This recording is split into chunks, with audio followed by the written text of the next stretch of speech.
everybody, Paint Pouring Sandy here, and I am coming at you with this very interesting color scheme tonight as part of a challenge for a group that I am in, an artist group that I'm in, and it's 70s theme, and this was the color palette that we were given. It's not really one I would ever choose on my own, so I am excited to try this. I had to create some of my own colors to match the color palette as closely as I could, but we're going to see how this turns out. I think this is going to be fun. So what my plan is tonight is I'm going to take each of these colors and I'm going to do lines, maybe a few dots here and there of these colors going down. I'm going to use my white here, and I'm going to come across the top, and then I'm going to take a wet paper towel and I'm going to swipe it down here from the white down and see what we can get here. I think this will be pretty cool. So sorry, I meant to do that before. Alright, that way I'm not using so much paper towels here.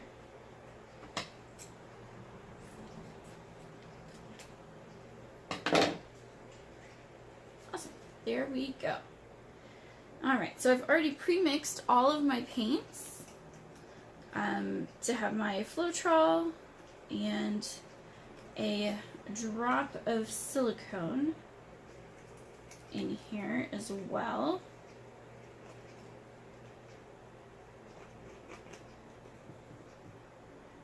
Except for my white. My white does not have any silicone in it. Part of the challenge with this is that it needs to be a clean pour.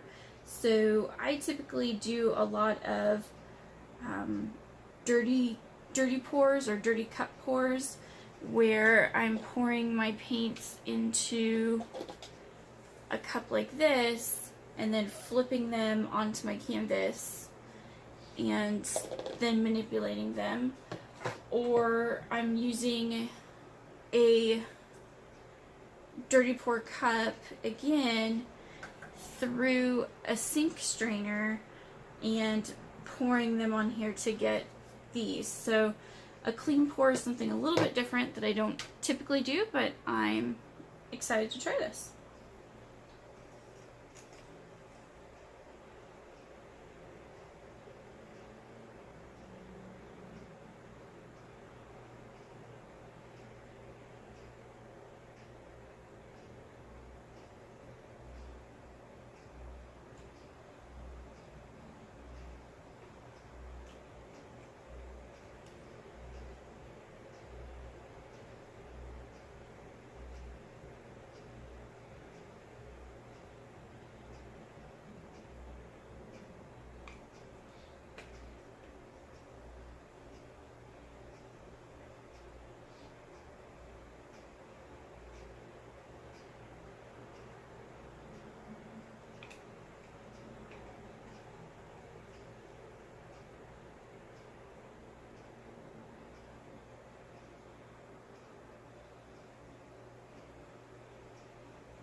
And I tend to literally just mix up exactly what I need paint-wise, so the odds of me ever really being able to recreate these exact colors is kind of slim to none. Just being honest here. So I'll be curious to see how this kind of turns out here.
I'm going to tilt this.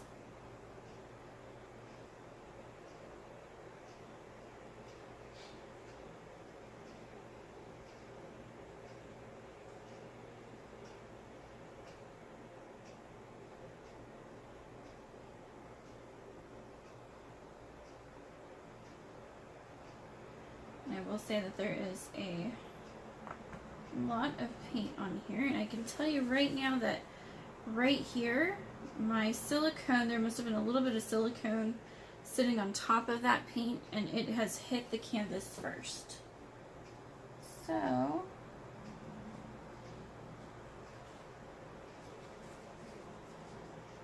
I want to try and get that part wiped up a little bit here.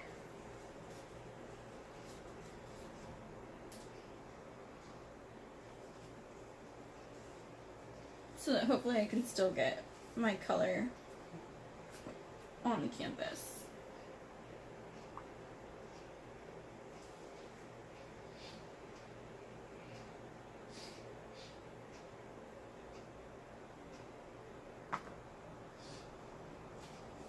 I almost bite my hands on my tilting napkin here.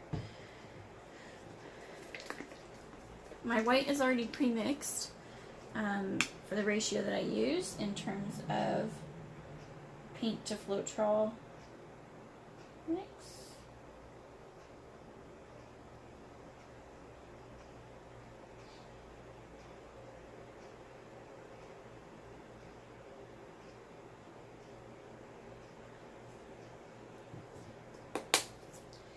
And then I've got a spray bottle here with just water in it. I'm going to use that to get my napkin wet here.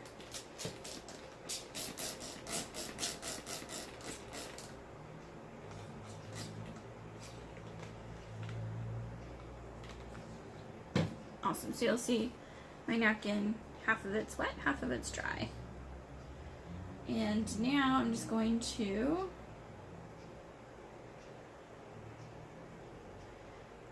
take this wet napkin now and set it in that white and just gently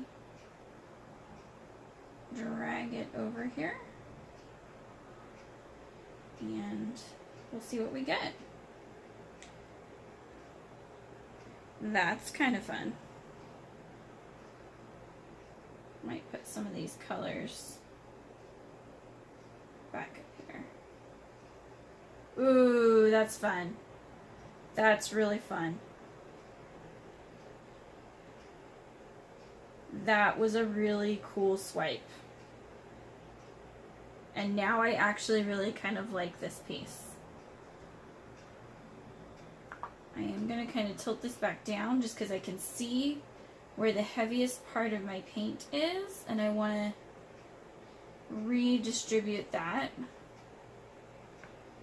here.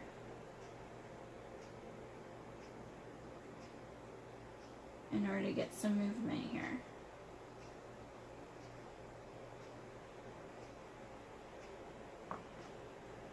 All right. Well, that was very, very fun. So this is just a 5x7 canvas panel that I've done. I know some people are like, oh, I won't ever use panels again. I was one of those people. Some of my first pours were on panels. After they dried, they warped. I was absolutely devastated because I loved them. And someone had actually purchased the first one I'd made. So I was like, oh my gosh, what am I going to do? Once this is totally dried, totally cured, if it does warp, I live in Texas, there's heat and humidity. It's a 98% chance it's going to happen here. Once this is totally dried and cured, if it does in fact warp, what I can do is spray the back of my canvas panel with a little bit of water, put a layer of paper towels down under that, put the canvas down as well, another layer of paper towels, and then maybe a piece of parchment, and then some heavy books on top of that on a flat surface. Leave it there for several days, let it completely dry, and that should be it. Your panel will be back to flat and pristine just like it is right now. So that was something really cool that I had discovered, and it works really well. So don't swear off panels completely. They can be really, really fun to work with. So I hope that you all have enjoyed this pour. If you do, please subscribe. If you have not done so already, if you'd like to see more like this, hit the thumbs up. That way I know what you like. Have questions, want to know how I do something, drop a comment as well and let me know. And I hope, like I said, that you have enjoyed this pour and this swipe. It's a very quick one, and thanks so much for watching.